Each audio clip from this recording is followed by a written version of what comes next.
Protect your DNA. BioPQQ can promote formation of new mitochondria. Infowarsstore.com.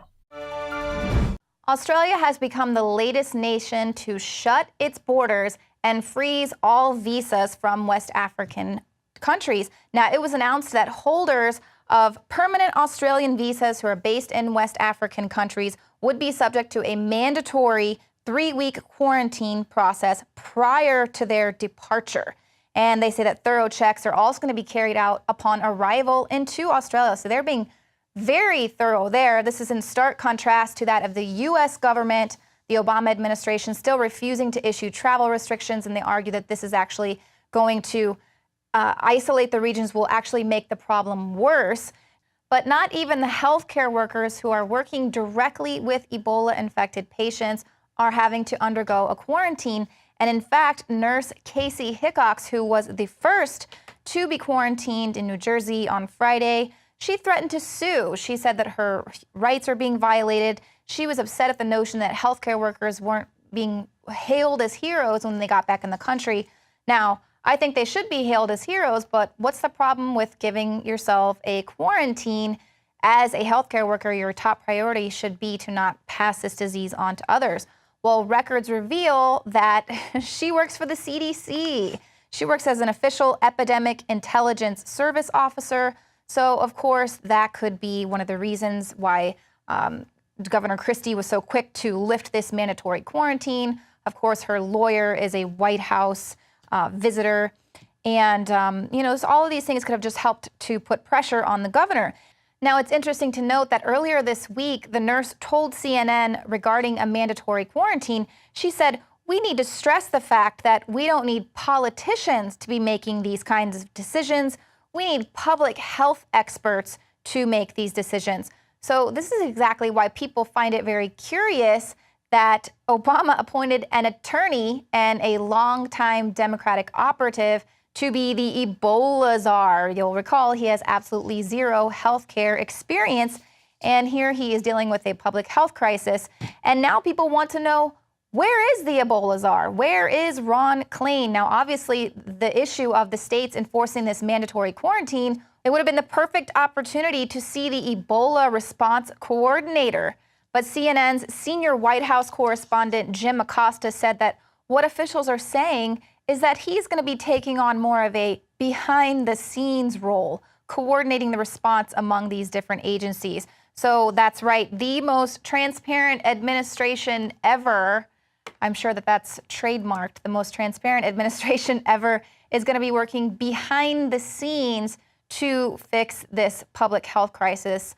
Of course, they're going to say it's all to, make sure that nobody goes into a panic over Ebola. But a Nobel Prize-winning doctor says that he backs the controversial Ebola quarantine. He, in fact, says that he would go even farther than that, being even more strict than these governors. This is Dr. Bruce Butler, and he says that he favors it because it's not entirely clear that they can't transmit the disease. Now, he's referring to asymptomatic healthcare workers like Casey Hickox, and what the CDC says is that the virus can't be transmitted by those who aren't showing symptoms. But the doctor says that that might not be absolutely true because we don't have the numbers to support it. And in fact, in a study that was published online in late September by the New England Journal of Medicine, and it's backed by the World Health Organization, it shows that of the 4,000 plus Ebola cases that they studied, nearly 13% of the time, those infected with Ebola exhibited no fever at all. So the doctor says that even if someone is asymptomatic, you can't rely on people to report themselves if they get a fever. Even healthcare workers, they can be a little careless, such as the case what we saw with NBC's chief medical editor. She went and got soup. She knew that she was under a mandatory 21-day quarantine, and still she went out and got soup. And of course, even putting them in a home quarantine doesn't mean that they aren't going to be around their family members, their children, or their friends. So even that isn't going far enough. But the fever argument isn't the only math that we need to check there at the CDC. First, they say, it's not airborne. Then they say, well, it can travel up to 3 feet. But now the CDC, like the World Health Organization, they admit that Ebola can be spread through sneezing or coughing. Now, Mythbusters already demonstrated that sneezes can nail people almost 17 feet away. But engineers at MIT show that sneezes can actually travel up to 200 times farther than previously thought, and they can actually travel up to 20 feet. Now, the MIT researchers showed that coughs and sneezes have associated gas clouds, and that keeps their potentially infectious droplets aloft over much greater distances, meaning that there are droplets smaller than the ones that you can feel if someone were to sneeze on you.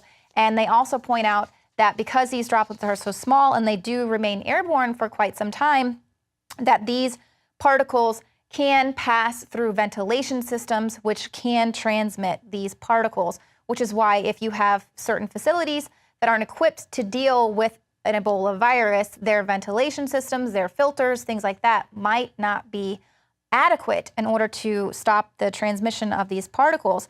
And according to research that was conducted by the UK's Defence Science and Technology Laboratory, Ebola can survive for 7 weeks on glass in low temperatures. Now, you'll recall the CDC said it would just a few hours to maybe a few days. But basically, they're saying Ebola can survive for 7 weeks on glass in low temperatures.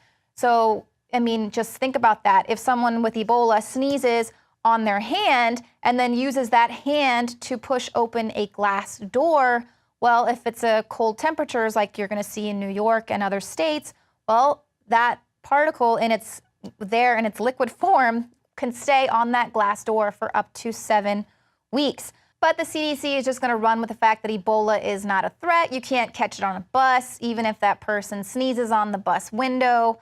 And in fact, they are so confident that America is so exceptional and that they can cure this Ebola outbreak, they're thinking about bringing in non-citizens to treat them.